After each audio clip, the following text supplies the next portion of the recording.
ሰላም ሰላም ውድ አድማጮቻችን፣ የናፖሊው ፍልሚያ ለቸልሲ ምሽቱ አጓጊ ብቻ ሳይሆን አስደሳች ሆኖ ተጠናቋል። በጣም አስደማሚ የሆነ ለሊየም ሮዘነሪ በቸልሲ ቤት ያደረጉት ምርጡ ጨዋታ፣ ምርጥ ውጤት ለቸልሲ በቀጥታ ቶፕ 8 ሆኖ እንዲጨርስ አድርጎታል። እነዚህንና ሌሎች መረጃዎችን ይዤ ተመልሼ መጥቻለሁ። ናፖሊ በቸልሲ ደምቃ አምሽታለች። ምንም እንኳን የቸልሲ ደጋፊዎች ከባድ የሆነ ጉዳት ቢደርስባቸውም ተጫዋቾቹ ግን ሜዳ ገብተው አላሳፈሯቸውም። አስደናቂ ብቃት፣ አስደናቂ ውጤትን ይዘው ተመልሰው መጥተዋል። ይህም ጃው ፔድሮ አስደናቂ ብቃት፣ በአጠቃላይ በጨዋታው ምርጥ ፐርፎርማንስን በተለይ በሁለተኛው አጋማሽ አሳይተዋል። ባለፉት ሳምንታቶች የነበሩ ችግሮች የቀጠሉ አሉ።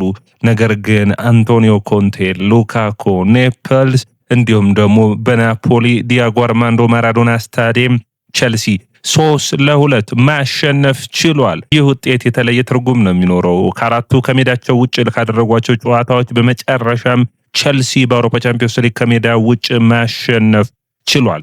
ይህንን ተከትሎ በውድድር ዓመቱ በአውሮፓ ቻምፒዮንስ ሊግ 6ኛን የደረጃ ሰንጠረዡን ይዞ በቶፕ 8 ማጠናቀቁን አረጋግጧል። 5 ጊዜ አሸንፏል። አንዴ አቻ ወጥቷል። ወደ ካራባጋ አቅንቶ 2 ሽንፈትን አስተናግዷል። በባየር ሙኒክንና እንዲሁም ደግሞ በአትላንታ በአጠቃላይ 7 ንጹህ የጎል ክፍያዎችን ይዞ 16 ነጥቦችን ሰብስቦ ወደ ቀጣዩ ዙር ማለፍ ችሏል። ውድ አድማጮቻችን እንዴት አገኛችሁት የምሽቱን ጨዋታ? ለእናንተ የጨዋታው ኮከብ ማን ነበር? አከራካሪ አይመስለኝም። ጃው ፔድሮ በጣም ምርጥ ምሽትን አሳልፏል። ቸልሲ በብዙ ውጣ ውረድ ውስጥ ያለፈው የዘንድሮ የውድድር ዓመት አሁንም ተስፋ እንደሚታይ ያሳየ ጨዋታ ነበር። በተለይ ከኤንዞ ማሬስካ መውጣት በኋላ በቸልሲ ደጋፊዎች የገቡበትን የሐዘን ሁኔታ የሚያስረሳው የትናንትናው ምሽቱ ድል ነው ማለት ይቻላል። ምክንያቱም ቸልሲ በአውሮፓ ቻምፒዮንስ ሊግ በዘንድሮ ውድድር ዓመት ከሜዳው ውጭ ብዙ ፈተናዎችን እንዳጋጠሙትና በእነዛም ጨዋታዎች ላይ ውጤታማ እንዳልነበር የሚታወቅ ነው። በአጠቃላይ በጨዋታው እንግዲህ ናፖሊ በጉዳት እየታመሰ ይገኛል። ነገር ግን ቸልሲ በጥሩ ሁኔታ ይህንን አጋጣሚ መጠቀም ችሏል። በተለይ በ19ኛው ደቂቃ ላይ እንግዲህ ጁያን ጄሱስ የሚባል በተለይ እጁ ላይ ኳስ ከነካ በኋላ ፔናልቲ ነበር፣ ኤንዞ አስቆጠረ። ከዛ ውጭ መጀመሪያው አጋማሽ 2 ጎሎችን ማስቆጠር ቻሉ። በተለይ የመጀመሪያው የፎፋና ስህተትን ተጠቅሞ ነው አንቶኒ ቬርጋራ ያስቆጠረው የመጀመሪያውን ጎል። ሁለተኛውን ጎል ደግሞ ራስመስ ሆይሉንድ አሁንም አስቆጠረ። እዚህ ጋር በተከላካዮቹ ጀርባ ክፍተቶች እንደነበሩ ይታያል። ናፖሊ የተጠቀመበት ቸልሲ ባለፉት 2-3 ጨዋታዎች በተለይ ሊየም ከመጣ በኋላ ጨዋታዎችን በፍጥነት ያለመጀመር ችግር፣ ወደ ጨዋታው በፍጥነት ያለመቀላቀል ኤንዞ ማሬስካም በነበሩበት ጊዜ ይታይ ነበር። ለምሳሌ በብሬንፎርድ ጨዋታ ቸልሲ በመጀመሪያው አጋማሽ ብሬንፎርድ ብዙ እድሎች አጋጥሟቸዋል። ሼዳ የሞከረው በሁለተኛው ፓላሱ ጨዋታ በአጠቃላይ ቸልሲ በመጀመሪያው አጋማሽ በሰፊ ልዩነት እድሎችን ለተቃራኒ ቡድን መስጠቱን መቀነስ የሚያስፈልገው ይሆናል። ታዲያ ቸልሲ 2-1 ተመራ። ፓልመር ተቀይሮ ገባ። ጨዋታው ላይ ለውጥ መጣ። ጃው ፔድሮ አስቆጠረ። ድጋሜም ማስቆጠርን ቻለ። ቸልሲ ቶፕ 8 እንዲጨርስ አግዞታል። በአጠቃላይ በጨዋታው ቸልሲ 3-2 ሲያሸንፍ 2.2 ኤክስጂ ፈጥረዋል በተቃራኒው። እንዲሁም ደግሞ ናፖሊ 0.8 የፈጠሩት ሹቶችን ማድረግ የቻሉ ናፖሊ 11 ነበር፣ በተቃራኒው ቸልሲ 11 ነበር። ናፖሊ 7 ነበር፣ 5 ኦን ታርጌት የሞከሩበት ነበር። እንግዲህ ይህ ለሊየም በጣም በኔ እይታ ትልቁ ውጤት ነው። ምክንያቱም ቸልሲ አሰልጣኝ ሲቀየር እንግዲህ እንደምናውቀው በውጤት ነው ብለን ኤንዞ ማሬስካን መውቀስ የሚያስችል አይመስለኝም። ምንም እንኳን በጥሩ ውጤት ላይ ባይገኝም ቡድኑ ኤንዞ ማሬስካ ግን ነገሮችን ሊለውጡ የሚችሉበት እድል ነበር። ነገር ግን ከኃላፊዎቹ ጋር ተጣሉ። የቸልሲ ደጋፊ ሁሉ ጥያቄ ነበር በኤንዞ ማሬስካ ያየውን ተስፋ እንዲቀጥል ነበር። አሁን እየቀጠለ ያለ ይመስላል። በፕሪሚየር ሊጉ በተከታታይ 2ቱን የለንደን ደርቢዎች ማሸነፍ ችሏል። እስካሁን ድረስ ሊየም ከተቀጠረ ጀምሮ በአርሰናል ነው ሽንፈትን ያስተናገደው። ጨዋታዎችን የሚጨርሱበት መንገድ በጣም ቸልሲ በጥሩ ኢንተንሲቲ ነው። ያንን ማስቀጠል የሚያስፈልግ ነው። ነገር ግን ይህ የአውሮፓ ቻምፒዮንስ ሊግ ድል ቸልሲን መልሶ በአውሮፓ መድረክ ላይ በሚገባ ያደመቀው ነበር። በጣም ብዙዎቹ የክለብ ወርልድ ካፕን ስላሸነፈ የተለየ ነገር አይደለም የሚል ቸልሲ ላይ ተቃውሞ ነበራቸው። አሁን ግን ማረጋገጫውን ናፖሊ ኔፕልስ ላይ ማሸነፍ ችሏል። ብዙዎቹ ናፖሊ ጥሩ ብቃት አይደለም የጣሊያን ቡድኖች የሚል አስተያየት ሊሰጡ ይችላሉ። ነገር ግን ቸልሲ ባለፉት ዓመታቶች የአውሮፓ ቻምፒዮንስ ሊግ ተሳትፎ ላይ እንዳልነበር ላወቀ ሰው ቶፕ 8 መጨረስ መቻሉ ውጤታማ የሚያደርግ ነው። የእንግሊዝ ፕሪሚየር ሊግ ቡድኖች በአጠቃላይ ቶፕ 8 ከበውታል ማለት ይቻላል። 5 ቡድኖችን ነው በቀጥታ ቶፕ 8 ውስጥ ያሉት። ይህ ጥንካሬ ነው ማለት የሚቻል ነው። እንግዲህ ቸልሲ የካራባጉ አቻ ውጤት የአታላንታው ሽንፈት የሚያናድ እንደነበር ይታወቃል። በባየርን ጨዋታ እንኳን ጥሩ እንቅስቃሴ አድርገው እንደነበር ይታወቃል። ታዲያ አሁን ከሜዳቸው ውጭ ይህንን ማሸነፍ መቻላቸው ፓልመር ተቀይሮ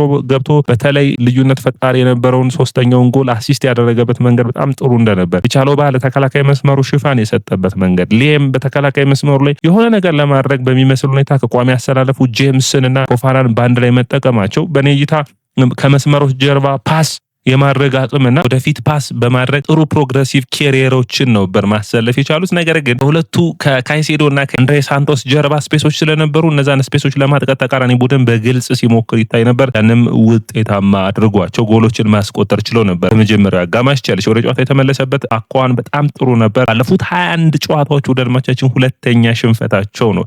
ይህ ምን ያክል ቸልሲ ጥሩ ድል እንዳመጣ የሚያሳይ ነው። እንግዲህ ይህ መነቃቃት አርሰናልን በኤምሬትስ ካራባው ካፕ ላይ የሆነ ነገርን ከቸልሲ እንዲጠበቅ በሳምንቱ አጋማሽ በተለይ ከዌስትሃሙ ጨዋታ በኋላ የሚጠበቅ ነው የሚሆነው። ስለ ጃኦ ፔድሮን ማድነቅ ይጠበቅብናል። ወደ አድማጮቻችን የተለያዩ ነገሮችን እየፈጸመ ነው። ጥሩ ሲሰራ መደነቅ ይጠበቅበታል። አሁንም ቢሆን ይህ ተጫዋች ሐሰተኛ 9 ቁጥር እንጂ ሙሉ 9 ቁጥር አይደለም። እንደ ሊያም ዴላፕና በጃኦ ፔድሮ መካከል ያለው ልዩነት በግልጽ የሚታይ ነው በአጥቂነት ባህሪ አንጻር። ነገር ግን ጃኦ ፔድሮ ምን የተለየ ብቃት አለው? ከሳጥን ውጭ ሹት ባለፉት ጨዋታዎች በተለይ በክለቦች ዓለም ዋንጫ ላይ ጥሩ ፐርፎርም ካደረገ በኋላ በተከታታይ በጨዋታዎች ላይ በፕሪሚየር ሊጉ ጥሩ ፐርፎርማንስ አድርጎ ጀመረ የውድድር ዓመቱን። ከዛ በኋላ ግን ጠፋ። ምንድነው ትልቁ የቸልሲ ደጋፊዎች ሲናገሩ የነበሩት? ሹት ማድረግ መሞከር አለበት። ጥሩ ሹት አድራጊ ነው። ስለዚህ 10 ቁጥር ሚናውም ለተጫዋቹ የሚመቸው ሆኖ አልታየኝም። ታዲያ በ9 ቁጥር ሲሰለፍ ሹት የሚያደርግ ከሆነ ጎሎችን ያስቆጥራል። በግራ እግሩ ያስቆጠረው በአውሮፓ ቻምፒዮንስ ሊግ ላይ ማስታወቂያ የሚሆን ጎል ነው ያስቆጠረው። ዳንማቻችን ይህን ያክል ሁሉ ጥራት ነበረው። ይህንን ብቃቱን በብሬንፎርድ በፓላሱ ጨዋታ ሳይቶናል። የኒውካስትሉም በኤንዞ ማሬስካ ጊዜም ጥሩ ጎሎችን አስቆጥሯል። ይህንን ማስቀጠል የሚያስፈልግ ነው የሚሆነው። አጥቂ ጎል ሲያስቆጠር በጣም አስፈላጊ ነው። አሁን 2 ዲጂት ከ10 በላይ ጎሎችን ለቸልሲ ማስቆጠር ችሏል። ይህ ጥሩ የሚያስብል ነው። በሁሉም ውድድሮች በአጠቃላይ ፐርፎርማንሱን ማሳደግ የሚያስፈልገው ነው። የአውሮፓ ቻምፒዮንስ ሊግ የመጀመሪያ ተሳትፎ የውድድር ዓመቱ መሆኑን መረሳት የለበትም። ታዲያ በጨዋታዎች ላይ እንደዚህ አይነት ጥሩ ፐርፎርማንስ ሲያሳይ ይህን እንዲቀጥል የሚያሳይ ነው። አሁን ሁለተኛው 3ኛው ጎል የተቆጠረው ዳንኤል ጋርናቾ ሰጥቶት ቢሆን ኖሮ እድሉ ሊያመክን ይችል ነበር። አጥቂ ሰልፊሽ መሆን አለበት። አጥቂዎች ለምን ሰልፊሽ ሆኑ የሚል አስተያየት የለኝም። ነገር ግን አጥቂ ሰልፊሽ መሆን የሌለበት አንደኛ ከጎሉ ከራቀ ማለትም ወደ መስመር ከወጣ ከዛ አንግል የተለየ ተአምር የሚሆንበት ካልሆነ ይሄ ግን ትክክለኛ ፖዚሽን ሆኖ ብዙ ሽፍት አላደረገም።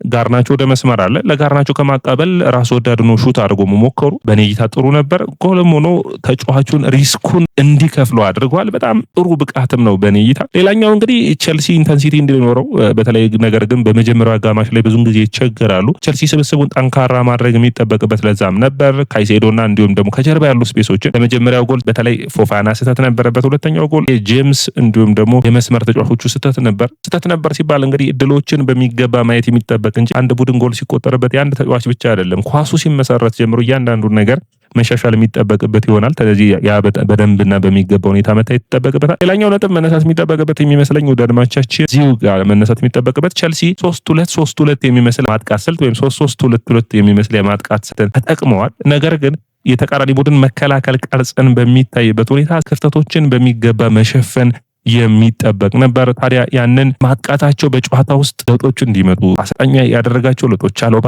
የተከላካይ መስመሩ ሽፋን ሲሰጥ በተለይ ውስቶ የነበረበትን መስመሩን ያለመሸፈን ባህሪ የተሻለ ፐርፎርማንስ ሲያደርግ ከዛ ውጭ ደግሞ በጥሩ ሂደትም ቢሆን ማለትም አሁን አንድሬ ሳንቶስ እና ካይሴዶ ሲሰለፉ ከኋላቸው ጄምስ ቢኖር ጄምስ ፓስ በማድረግ የተሻለ ተጫዋች ስለሆነ የሚጠቀሙ ነው የሚሆነው። ብቻ በኔ እይታ ሳንቶስን በማሰለፉም ምንም እንኳን ጥሩ የመጀመሪያ አጋማሽን ባያሳልፉም ቸልሲ የሆነ ጥንካሬ እንዳለው በጨዋታዎች ውስጥ መቆየት እንደሚችል የሚያሳይ ነው። ያንን መደነቅ የሚጠበቅበት ይመስለኛል። እንግዲህ ቸልሲ ማንን ያገኛል ነው እንግዲህ ቸልሲና ባርሴሎና ናቸው ያሉት አሁን ማለትም በሁለቱ ሳይድ ሊመደቡ የሚችሉት ለቸልሲና ለባርሴሎና ሊደርሳቸው የሚችለው ከነዚህ አንዱ ነው። አሁን በጥሎ ማለፍ ጨዋታዎች መጀመሪያ ፒኤስጂ እና ኒውካስትል ሞናኮና ከካራባግ ጋር ይደለደላሉ። ከዛ በኋላ ከነዚህ ፒኤስጂ ለምሳሌ ሞናኮን ወይም ካራባግን ያገኛል። ኒውካስትል ካራባግን ወይም ሞናኮን ያገኙና እነዚህ ጨዋታና ጣይ ካለፉ ለምሳሌ ኒውካስትልና ፒኤስጂ ማለፍ እድላቸው ሰፊ ነው። ሁለቱ ካለፉ እንደገና ከቸልሲና ከባርሴሎና ጋር ደግሞ ይደለደላሉ ማለት ነው።